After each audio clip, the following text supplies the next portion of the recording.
Esta propuesta, Enseñando a Investigar, surge en el año 2020, fue llevada a cabo por la Coordinación de Ciencia, Tecnología e Innovación Pedagógica y especialmente por el equipo que lleva a cabo el programa de Educación en Ciencias.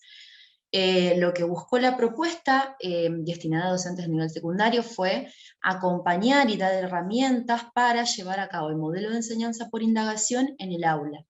considerando que es una forma de enseñar que conlleva su complejidad y que tiene a cabo dificultades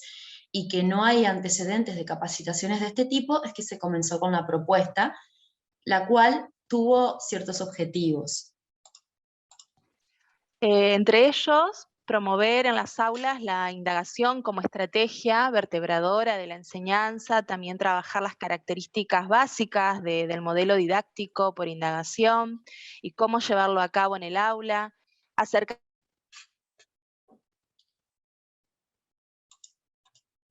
atendiendo a la diversidad de intereses y necesidades, y generar espacios de reflexión sobre la propia práctica principalmente y la comunicación con colegas para llevar adelante diferentes y diversas propuestas. Esta propuesta de formación tuvo destinatarios a diferentes docentes del nivel secundario de todas las instituciones educativas de la provincia. Para llevarla adelante se estableció una organización, se planteó la modalidad completamente virtual, sobre todo en este contexto de pandemia y de la SASPO, a través de la plataforma virtual del Consejo General de Educación, ATAMA, donde se matricularon los y las docentes en este espacio de formación y tuvo un recorrido de 7 semanas. La formación tuvo una duración de 7 semanas de trabajo a través de encuentros virtuales, con clases, intervenciones en los foros. Esta plataforma nos permite la intervención en foros y generar diferentes actividades y propuestas de producción escrita, sonora, audiovisual. Todas las semanas se fueron compartiendo clases, en esta duración de 7 semanas hubieron clases con actividades correspondientes, cada una de esas semanas se presentó una clase, en esas clases tenían diferentes fases o etapas, de alguna manera se fue abordando en cada clase cada una de las fases o etapas del modelo por indagación. Más que nada esa organización se dispuso para tener como un orden y también de presentación de la propuesta. Esta formación tuvo un seguimiento de cada uno de los cursantes a través de parejas de tutores que fueron haciendo el seguimiento de cada uno en cada aula, en las aulas virtuales, fueron acompañando, haciendo el seguimiento a través de, bueno, de propuestas, de consignas y también registrando cada una de las entregas de las actividades, acompañando en cuanto a estrategias también de desarrollo de esas actividades. En esta entrega y devolución también para poder brindar herramientas y acompañar en la reentrega de algunas actividades realizadas en la plataforma con una cuestión de moderar, ¿sí? Con el objetivo de poder moderar y acompañar y hacer el seguimiento, también a través de mensajería interna, en el caso de consultas y demás, registrando cada una de esas consultas.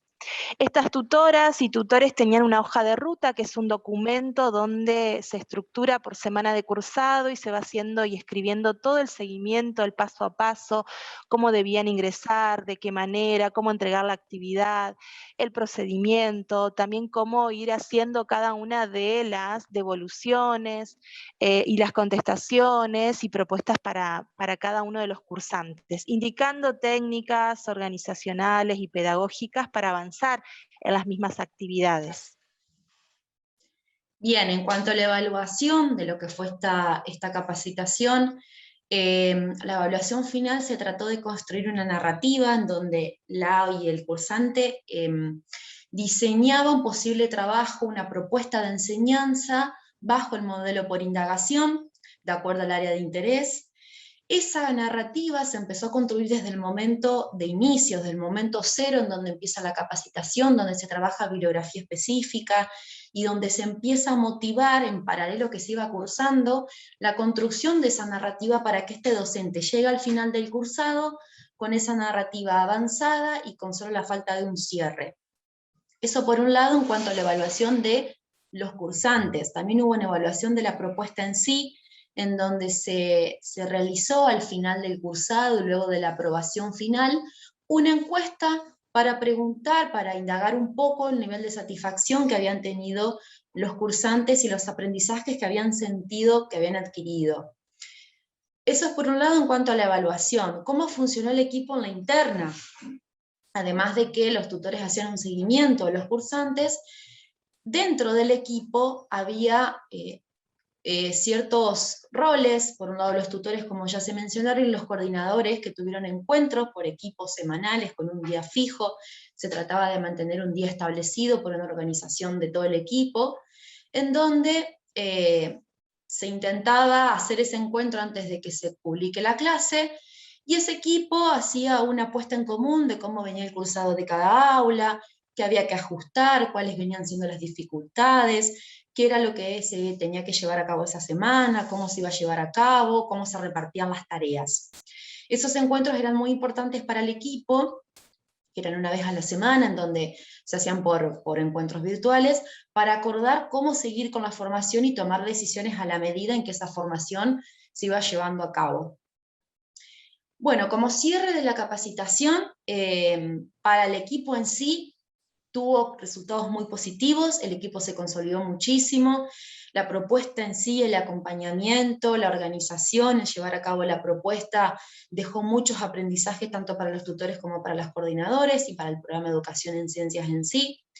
Por otro lado, en cuanto a los cursantes, la previa inscripción tuvo un registro de unos 765 interesados y interesadas aproximadamente, por lo que se decide, antes de comenzar con la capacitación, dividir en dos cohortes que se llevaron a cabo el año pasado, en el año 2020. La primera cohorte tuvo aproximadamente 500 cursantes y la segunda cohorte tuvo aproximadamente unas 265. Como resultado, después de haber terminado tanto como la primera corte como la segunda, comparándolas, las dos tuvieron una relación de desgranamiento, en donde todos y todas aquellas que se inscribieron no comenzaron muchos del cursado, por un lado, fueron abandonando, dejando sin hacer actividades o sin ingresar a la plataforma durante el cursado, y al final, presentando la narrativa y aprobándola, hubo números significativamente menores en comparación con aquellos docentes y aquellas docentes que se habían ingresado al principio. Para dar un número como ejemplo, en la primera cohorte,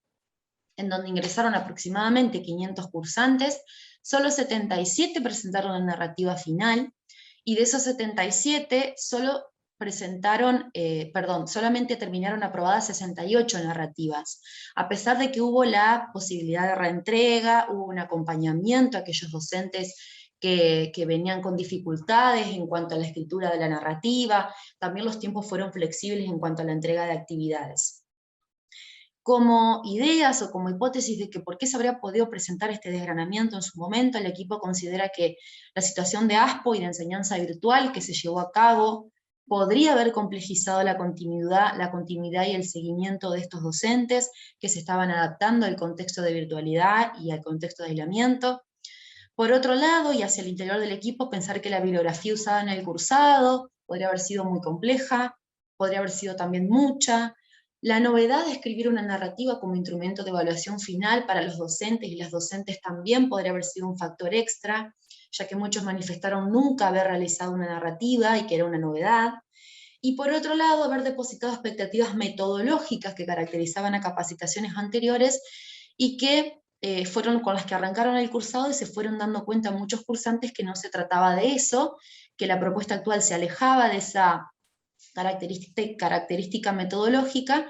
y consideramos que esos podrían haber sido algunos de los factores que complejizaron la aprobación y finalización del curso. En la encuesta que se realizó al final de la primera cohorte y de la segunda, los docentes, dentro de las preguntas que se le hicieron, manifestaron y rescataron como positivo de la formación el uso de herramientas tecnológicas para el análisis y la presentación de los datos,